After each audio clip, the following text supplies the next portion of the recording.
अवधूत चिंतन श्री गुरुदेव दत्त. श्री स्वामी समर्थ. जय जय श्री स्वामी समर्थ.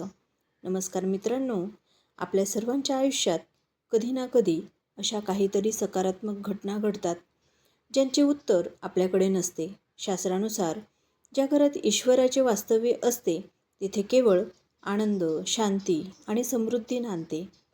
पण आपल्याला कसे समजणार की आपल्या घरावर देवाची कृपा आहे?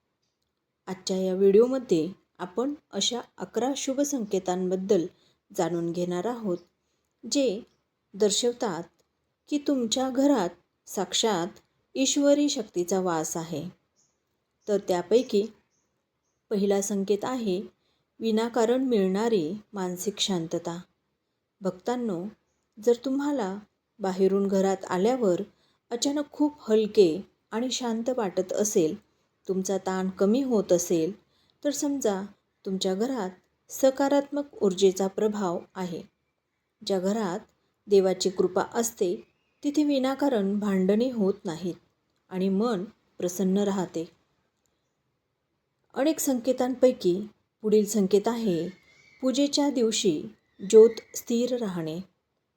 भक्तांनो, अनेकदा आपण पाहतो की वारा असतानाही देवघरातील दिवा विझत नाही किंवा त्याची ज्योत सतत वरच्या दिशेला झेपावते. शास्त्रात स्थिर ज्योतीला ईश्वराच्या स्थिर कृपेचे प्रतीक मानले जाते. पुढील संकेत आहे रखडलेली कामे अचानक मार्गी लागणे. भक्तांनो, तुमच्याही आयुष्यात कधी असा अनुभव नक्कीच आला असेल की अनेक दिवसापासून अडकलेली कामे अचानक मार्गी लागतात.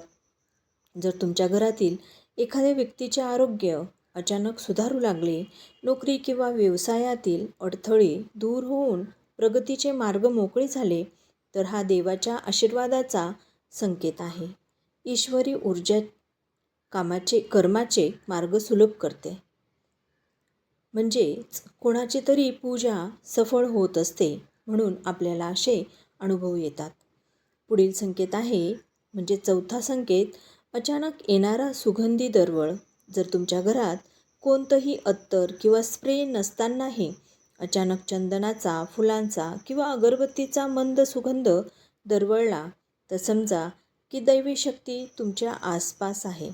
याला देव सुगंध असेही म्हटले जाते. तर भक्तांनो, पुढील संकेत आहे पक्ष्यांचे आगमन किंवा घरटे होणे.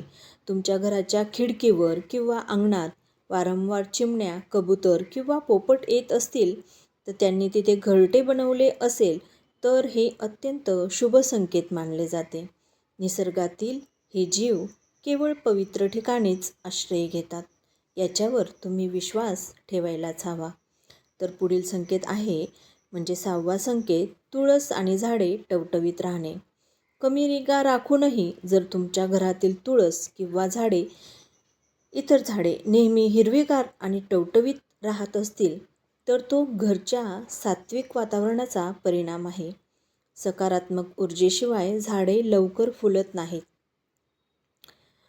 तर प्राणीमात्रा आणि जे झाडं असतात त्यांनाही आपल्या सात्विकतेचे फळ मिळत असते. पुढचा संकेत आहे धार्मिक वस्तूंचे जतन होणे. घरातील देवांचे फोटो, मूर्त्या, पूजेचे साहित्य दीर्घकाळ सुरक्षित राहते आणि देवघरात एक वेगळीच चमक जाणवते. हे ईश्वरी संरक्षणाचे लक्षण आहे. स्वप्नात देवघर किंवा मंदिर दिसणे हा पुढील एक संकेत आहे. जर तुम्हाला किंवा घरातील सदस्यांना स्वप्नात वारंवार मंदिर, नदी, गायी किंवा देवतांचे दर्शन होत असेल, तर ईश्वर तुम्हाला कोणत्या ना कोणत्या रूपात आशीर्वाद देत आहे असा त्याचा अर्थ होतो. पुढील संकेत आहे घरातील कलह कायमचा थांबतो. भक्तांनो, ज्या घरात सतत कटकटी आणि भानगडी असायच्या, तिथे अचानक प्रेम आणि सामंजस्य वाढले असेल, तर समजा की नकारात्मकता संपून तिथे ईश्वरी चैतन्य आले आहे. हा एक मोठा बदल असतो आणि हा एक मोठा दैवी संकेत असतो. तर पुढचा संकेत आहे म्हणजे 10वा संकेत आहे लागोपाठ शुभ बातम्या मिळणे. जेव्हा घरात आनंदाचे प्रसंग वारंवार येतात, जसे की लग्न ठरणे, मुलाचे यश किंवा आर्थिक प्रगती, तेव्हा समजा की ईश्वराची कृपादृष्टी तुमच्या घरावर स्थिर आहे. तर पुढील संकेत आहे घरात नेहमी प्रसन्न प्रकाश जाणवणे. तर हा सर्वात शक्तिशाली संकेत आहे. ज्या घरात नेहमी पुरेसा प्रकाश असतो, स्वच्छता असते आणि लोकांचा स्वभाव मदतीचा असतो, तिथे प्रत्यक्ष देवाचा निवास असतो. जिथे पावित्र्य आहे तिथेच ईश्वर राहतात. मित्रांनो, जर तुम्हालाही यापैकी काही अनुभव येत असतील तर स्वतःला नशीबवान समजा. देवाची ही कृपा टिकवून ठेवण्यासाठी नेहमी सत्कर्म करा आणि घरातील वातावरण पवित्र ठेवा.